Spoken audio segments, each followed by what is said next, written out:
रसूलुल्लाह सल्लल्लाहु अलैहि वसल्लम ने फरमाया, और ये रिवायत है सैयदना अब्दुल्लाह इब्न उमर रज़ियल्लाहु तआला अन्हु से, सहीहुल जामे 7978, रसूलुल्लाह सल्लल्लाहु अलैहि वसल्लम ने फरमाया, लम तज़हरिल फ़ाहिशतु फ़ी क़ौमिन क़त, जिस कौम के अंदर फहाशी आम हो जाए, हत्ता युअलिनु बिहा, इलानिया तौर पे फहाशी आ जाए, इल्ला फशा फ़ीहिमुत ताऊन वल औजा, उस कौम के अंदर ताऊन की बीमारी और इस तरह की भूख आम हो जाती है जो उससे पहले किसी कौम को नहीं आई थी।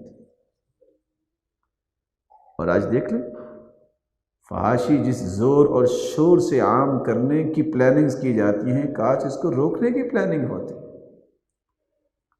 गिनती के 10 और 20 रुपए के पैकेज यूथ के हाथों में क्यों दे दिए गए? न माँ को पता है, न बाप को पता है, और 10-10, 20-20 रुपए के जरिए सारी रात अल्लाह की नाराजगी और ईमान को बेचने पे लगा देते हैं। आप एक लम्हे के लिए सोचिए, किस मुआशरे के लोग ये कहते हैं कि अल्लाह की रहमत बरसे हम पे।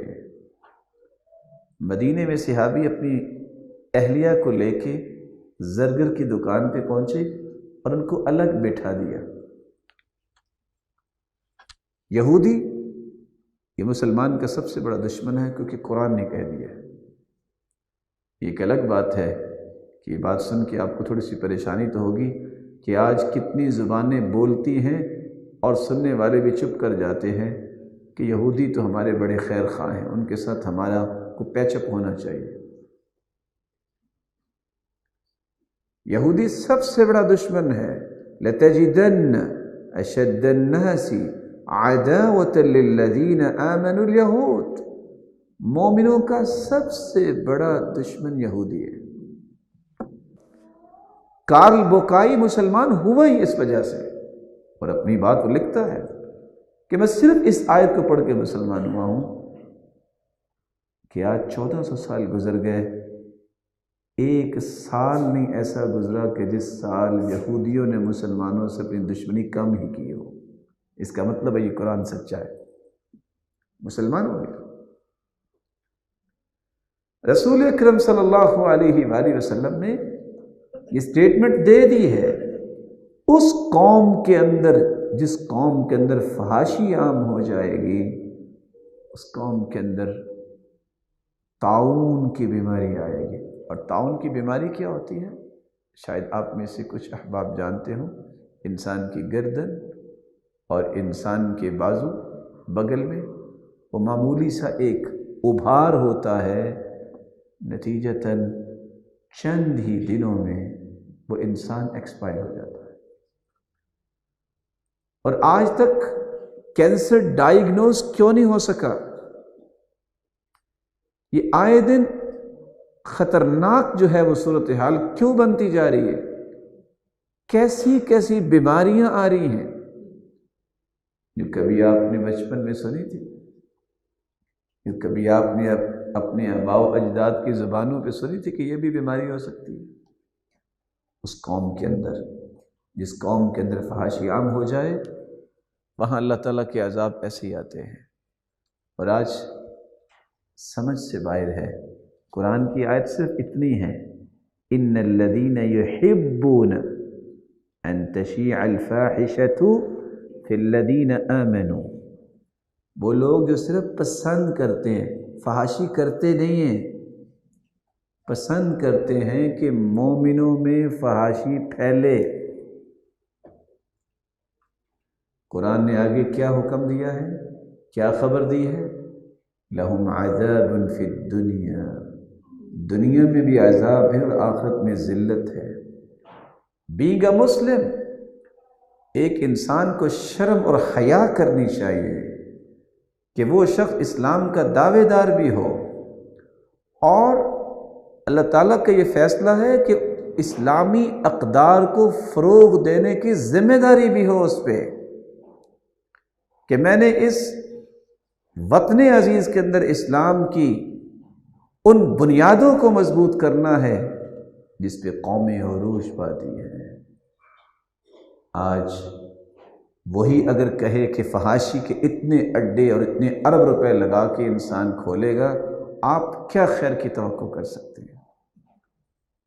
یہودی شرارتی، حاسد، دشمن، یہ تین فیصلے شریعت کے ہیں۔ یہودی مسلمان کا دشمن بھی ہے، حسد بھی کرتا ہے اور شرارتی بھی ہے۔ وہ صحابیہ بیٹھی تھی، اس نے صرف اوپر والی چادر اور نچلی چادر کو گرا دے دی۔ جب صحابیہ اٹھی، نتیجہ کیا نکلا؟ جب اوپر والی چادر اور نچلی چادر کو باندھا ہوا تھا، اور اس کو بیچاری بھولی والی، اس کو تو نہیں پتا۔ صحابی کو جب یہ پتا چلا کہ جب اٹھی ہے تو آپ سوچ سکتے ہیں کیا ہوگا۔